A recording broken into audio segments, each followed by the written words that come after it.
Hello my dear friend, this is the second workout problem of some particular functions. After learning the six standard integration formula that we derived, we give a proof, alright, we learned. And whenever we learned, then our integration was something like this every time.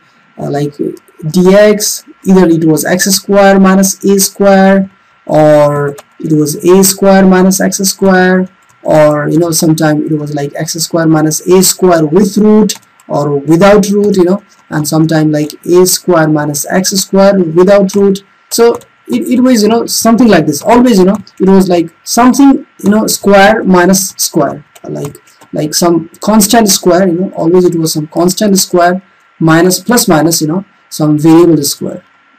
Always it was in this format. Our denominator was in this format, always dx over this. It was always like this. Maybe their root, may not be, but here we don't have that standard form, so we have to convert our this what is called integrand into that standard form, right? And how can we do this? Our expression is now in this form, or better say it is ax square minus plus bx plus c, a normal kind of quadratic equation type of we have, our integrand. So we can convert this quadratic into the square form. How? Let me tell you. Before that, I'm going to tell you, see here the coefficient of x always, if it is positive or negative. If it is positive, all right, we have to use this formula, a plus b whole square, that is a square plus 2ab plus b square. And if it is negative, we will be converting that into the a square minus b square, that is a square minus 2ab plus b square. Okay, so we'll be using these techniques here. How? Step by step, please get focused very nicely. Now dx, all right, okay, so here I have x square. Okay, I'm writing x square minus 2. I'm writing this myself, 2, and the same time you compare this x as a square minus 2ab and then b square. I'm writing this myself. Okay, so it's 2 and a is here, x, and b is how much now? B is how much? In the question, if you see x square you have written, minus you have written, and then you need to write 6x, but you have written just here 2x. So by how much you will multiply 2x, then you will get 6x. That's 3. So it means our b is here 3. Okay, so x square minus 6x, till here we have finished, plus 13 it is, but our formula is saying you must have to write square of this b, that is you must have to write 3 square. And I said okay, I'll write 3 square. 3 square is equivalent to 9, and we have here how much? 13. So in 9, how much I will add that I will get 13? Yes, I need to add 4 to get 13.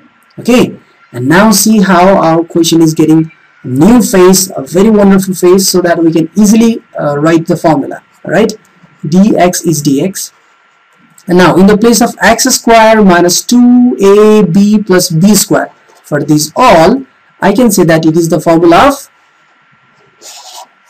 a minus b whole square, that is a minus b whole square. All right, and then this plus as it is. And what about this 4? What can we do to this 4? We can simply write 2 square. All right, that's it.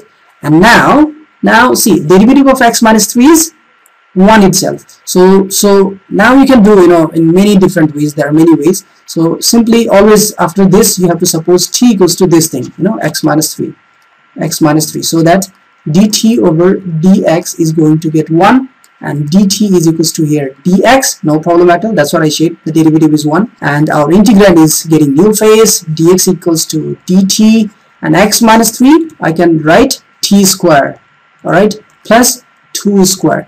So now see, this is exactly the standard formula that we were requiring, dt over t square minus 2 square. The standard formula for this I'm going to write you, I'm going to show you here what we have learned, that integration of dx over x square plus a square equals to 1 over a tan inverse x over a plus constant. You check out your formula what you have written. You can check out in your notebook. All right, you'll get this formula. So now I have the very standard formula, so I can easily write 1 over a.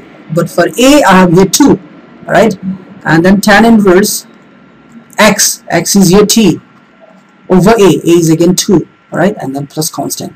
So finally t I have supposed as x minus 3, so I'm gonna insert the value of t here, and my answer final integral is 1 by 2 tan inverse x minus 3 over 2 plus constant. All right, always you have to solve the problems somehow like this. All right, and if there is any confusion or any doubt to ask me, then please feel free to comment below this video. I will be really happy to reply in the comment section below, and please rate this video and subscribe the channel. And one more thing I want to tell you, whenever you get the question in this format, you know, like ax square plus bx plus c, whether without root like this or with root like in this question, it does not matter, you have to follow the same process, because we have the formula in without root also and with root also, so no problem at all. All right, and I'll see you guys in the next video. Bye bye.